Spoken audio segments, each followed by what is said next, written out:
Welcome to the Commercial Real Estate Mastery Podcast, where you'll learn the correct way to identify, negotiate, perform due diligence on, renegotiate, finance, turn around, and operate real estate in today's market, a market in which volatility creates opportunity and sound principles defeat fads and bubbles. And now, here is your host, a 25-year commercial real estate veteran and co-owner of over $1 billion in real estate assets, Frank Rolfe. I buy most of my clothes at Goodwill or on eBay or on Etsy, almost all of it used. Is that because I cannot afford to buy brand new fancy clothing? Nope. The issue is that I learned early on in my real estate career that if I wanted to get ahead, there's one thing I should never do, and that would be to look affluent. This is Frank Rolfe with the Commercial Real Estate Mastery Podcast. We're going to talk about if you want to be rich, you kind of need to look poor. So what's that all about? What do I mean by that? All of us in America tend to want to follow the trappings of success. We want to drive a fancy sports car, wear a fancy watch, maybe a Rolex, dress in fine Italian suits with the most expensive Gucci shoes. But that sends bad imagery and messaging to many of the people who it's so important that you need to have on your team.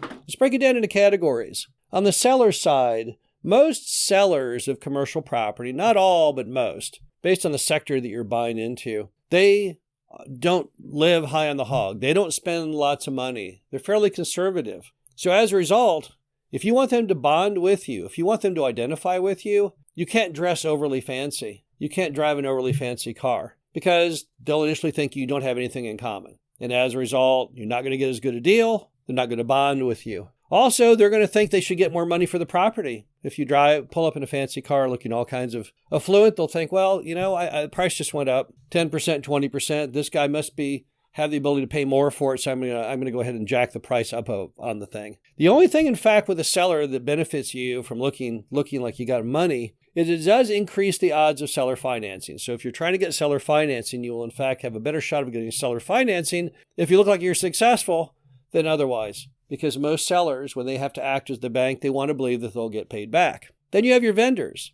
These are people you may be looking to for guidance on electrical systems or plumbing, and then later, if you buy the property, be using them. They are always looking for opportunities to gouge. So if you look like you're made of money, they're going to say, well, I know the sewer system's in pretty good shape, but I'm going to tell him it's failing because maybe then he'll hire me to replace the entire sewer system. It also ruins your ability to renegotiate on prices. Because they'll say, why are you trying to nickel and dime me? You got tons of money. Also, it ruins your chance to get a payment plan. If you're buying a mobile home park, and let's say you have to replace the sewer lines, and there's 3 streets, then you might want to get them where you pay them so much on this street, and then later on the next street, and all that's out the window because they'll say they need the money more than you do. And most of the time, people who work in the trades, they just hate people who dress fancy because they assume that they are white collar by nature and they don't identify with them. And then you have your tenants. If you're buying a property that has tenants, I don't care if it's retail or housing or whatever the case may be, you're going to trigger a perception that you're gouging them simply because they're going to think, well, if the person is this affluent,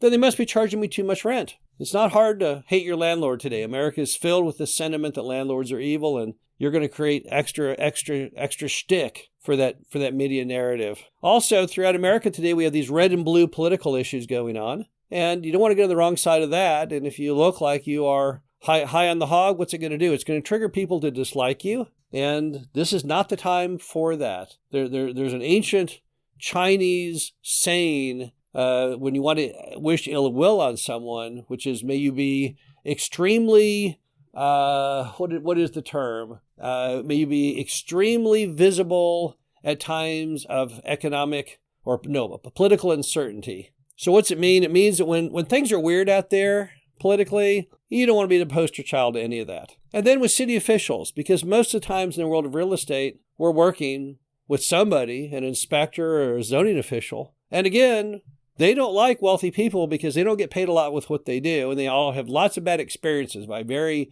pushy kind of do you know who I am individuals that go into City Hall from time to time. And there's a good old boy network that runs through most cities, but you can't be in it if you don't look like the other people in the city. So that's kind of out the window. And you probably can't go in and negotiate with them and say things like, wow, I don't have the money to go in and do that now. Can I go ahead and make that improvement 5 years from now or something? And all that's out the window. because they don't think that'll happen. The only good thing that comes of looking affluent with a city is if you have a problem with them, they may not jack with you as much because they know you can probably afford to litigate, to hire an attorney to sue them. But once again, if you look at all those different items of the benefits and the disadvantages of looking affluent, you will see that the benefits are few and far between, but the disadvantages are many. So then how do you not look super affluent? I am not saying you need to be like someone off the Beverly Hillbillies with a piece of rope for a belt, with holes in your jeans, wearing shoes with holes in the bottom. I'm not advocating for that. I'm just saying you need to show a little more moderation. And I don't mean